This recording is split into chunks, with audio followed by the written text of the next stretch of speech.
What's up, everyone, and welcome back to Blue Jays Today. In this one, folks, we're going to be talking about the latest Toronto Blue Jays updates, ranging from Vladimir Guerrero Jr. starting to hit the ball very well right now, Daulton Varsho potentially coming back to the Toronto Blue Jays this weekend, a very promising update from Max Scherzer, and then also, for all of those Alejandro Kirk haters out there, I got something to show you. Let's get straight into it, folks. So let's start off by talking about Vladdy. Yesterday's game, 4-2 win over the Yankees. Great game, by the way. Blue Jays needed that W. Vladimir Guerrero Jr. goes yard, second home run of the season. You love to see it, folks. You love to see the power swing there for Guerrero. And I do get it, right? There's been a lot of criticisms about Vladdy so far, especially after him signing that big $500 million deal, right? There's so many people out there looking at the stats and going, wait a second. That doesn't look like somebody that's worth $500 million or the third highest payroll in all of MLB. And I understand that, but looking over at the stats this year, they actually look pretty good. You know, like, Vladdy's not the problem with this team right now. The guy's batting .278. Yes, he only has 2 home runs, and that is definitely something that I would like to see tick up as it goes on. We're going to get into why I think it is going to tick up momentarily, but only 2 runs, or 2 home runs, excuse me. Would like to see some more right there. But the OPS is 779, and he's got an OPS plus of 128. This, to me, is the floor of Vladimir Guerrero Jr. You know, and when you look back at his career numbers as well, that's kind of around where the floor is for him, right? So if this is the floor that you can expect, and the ceiling is hopefully, you know, what we saw last year and maybe a sprinkle of 2021, then that is something that I am more than happy with. But honestly, I don't think that Vladimir Guerrero Jr. is going to be hitting his floor this year, folks, because looking over at the sabermetrics for him, I mean, everything looks, it just looks great. Like, this shit looks off of the charts right now. His expected batting average is .318. He's batting .278. So you can make a strong argument as to why Vladimir Guerrero Jr. is actually getting seriously unlucky right now. His expected slugging, this to me blew my mind when I saw this. His expected slugging is .498 right now. .498. That's a very, very solid slugging. If, of course, he was doing that. He's actually slugging .402.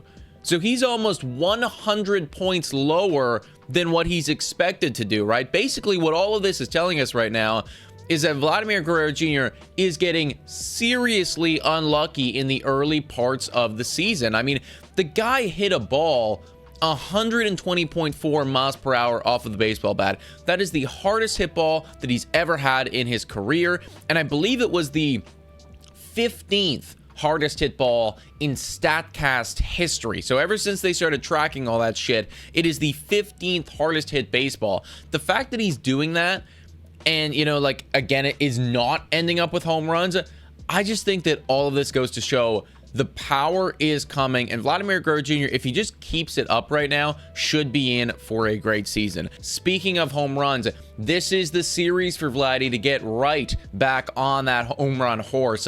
15 home runs at Yankee Stadium after yesterday's bomb. That's the most that he's hit in any opposing stadium. You absolutely love to see it against the New York Yankees rival squad. They were actually booing Guerrero yesterday too when he came up to the dish. He had something to say about it. He said, "You never hear the fans boo a bad ball player." Couldn't agree more. Keep hitting home runs. Keep putting them in their place. They're going to keep booing you, Vlad, but as long as you put up, it's not going to matter.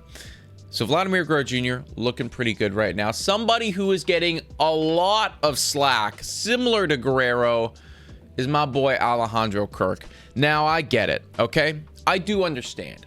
Alejandro Kirk with the bat, he's looked pretty bad. He's looked terrible so far. When you look over at the numbers, they have not been very good. Now, granted, he did have a very, very clutch double yesterday, scored some runs, took the lead for the Toronto Blue Jays, ended up being the game-winning runs. So extremely clutch by Alejandro Kirk last night. And he also did a couple other things that I think we need to note. Chris Black shout out to Chris Black. You got to go follow him on Twitter. The guy knows his ball. Alejandro Kirk caught stealing percentage in 2020 to 2023. It was at 20%. And that was back when we were all concerned about Alejandro Kirk's defense. You know, everyone was like, oh, Danny Jansen is the defensive catcher. Alejandro Kirk is the hitting catcher. And then things started to shift, right? The narrative really started to change. Now, in 2025, it is 36%. That is really, really solid, folks, and a dramatic increase from where it was years ago. Chris Black goes on to say that the average pop time is 1.96 seconds this year, but it's the accuracy of his throws that stands out. Every time, right on the money. Worth pointing out, almost, if not every successful stolen base attempt is completely on the pitcher. So he's saying that Kirk is doing his job right now, defensively speaking. When people go for a steal, Kirk is going to throw them out. We saw that yesterday against the New York Yankees. There was one inning where Bellinger took off, tried to steal. Kirk guns him down. Then Jazz Chisholm Jr., he gets on base. He tries to steal. Alejandro Kirk guns him down. These are not like, you know, slow guys, right? Jazz Chisholm Jr., that is a quick dude. Somebody who has absolutely been known to steal a bag in his history in MLB. Alejandro Kirk is gunning them down. So even though right now the bat doesn't look good, and again, the sabermetrics aren't there either. The expected batting average is 226 right now. The expected slugging is 318. These are not good statistics. At least the defense is there, and we saw a little bit of that bat come to life for Alejandro Kirk last night. I think he went 2 for 4. Let me just double check right there. I believe he went 2 for 4. Yeah, 2 for 4 yesterday. 2 RBIs, clutch RBIs. Kirk is still our guy. For all those people that are hating on the extension and everything like that, I hear where you're coming from, but give my dude some time. All right, give my dude some time. He's gonna figure it out with the bat. And defensively speaking, you could make a strong argument that Alejandro Kirk is right up there as being one of the best in all of baseball. Also, just bringing this up as well, the framing, still incredible. So until the ABS system comes around, Alejandro Kirk is going to be a fucking menace back there, and he is continuing to do so. Speaking of being a defensive menace, I miss Daulton Varsho. I miss that dude. When is he coming back? Well, he might actually be coming back this weekend. This article came out April 25th at 5:34 p.m. That is less than 1 day ago, just before the first game against the New York Yankees. Also, by the way, game against the New York Yankees got postponed, everybody, so it's going to be a doubleheader tomorrow. So no game today, which maybe is actually a good thing for Daulton Varsho if he is going to rejoin the team. Apparently, he's been doing a bunch of different, starting, several games in Buffalo. He's been making some big catches out there too. Like, he's putting the body on the line. For those of you that forgot or anything like that, Daulton Varsho, offensively speaking, I don't think that he's going to come in and provide that pop that we're necessarily missing. He's just not the guy that he was in Arizona, but that's okay because he's a Gold Glover and could be a Platinum Glover. So bring me some Daulton Varsho back.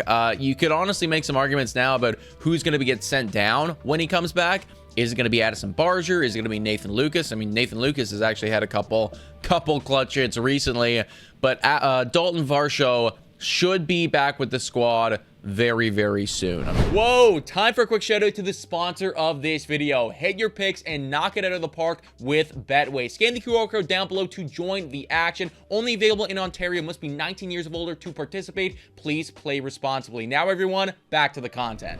Max Scherzer, this is another tweet that came out just yesterday, April 25th. Apparently, he threw 27 pitches off of the mound today after throwing on flat ground. Now, this was not max effort. This wasn't 100%, but of course, it's going to take time, and this is a good sign for Max Scherzer. This is after earlier in the week, he got another cortisone shot into his thumb, so that's the second one that he's had happen right now. So he's doing everything he can right now to ramp up, to get back. It's, obviously going to be very difficult for somebody of his age who's got his injury history, but he is putting in the work right now, and fingers crossed that we're not going to have to go another 2 months or so without Max Scherzer. I do think it's going to take more than a week or more than 2 weeks. I think that we're probably going to have to weather the storm of, dealing with this until close to the end of May, but hopefully he can come back soon, because obviously looking at that pitching rotation, you like the 4 guys that you have in Jose Barrios, Kevin Gausman, Chris Bassett, Bowden Francis.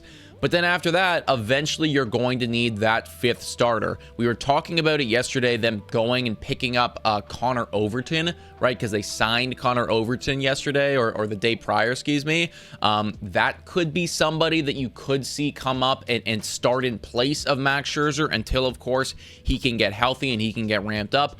Another name that people were throwing out to me is Eric Lauer. Eric Lauer actually is playing very well, not very well, but decent enough right now in the minor leagues. The one thing is that he doesn't have any options, so the Toronto Blue Jays would have to effectively commit to getting rid of him after Max Scherzer comes back, if of course that's the direction that they want to go in. Double header on Sunday. Maybe Daulton Varsho can make a trip to New York, from today to tomorrow, but if not, anticipate to see him in that Boston series next week. Folks, please make sure to hit that like button, smash the subscribe button, and as always, go Jays go.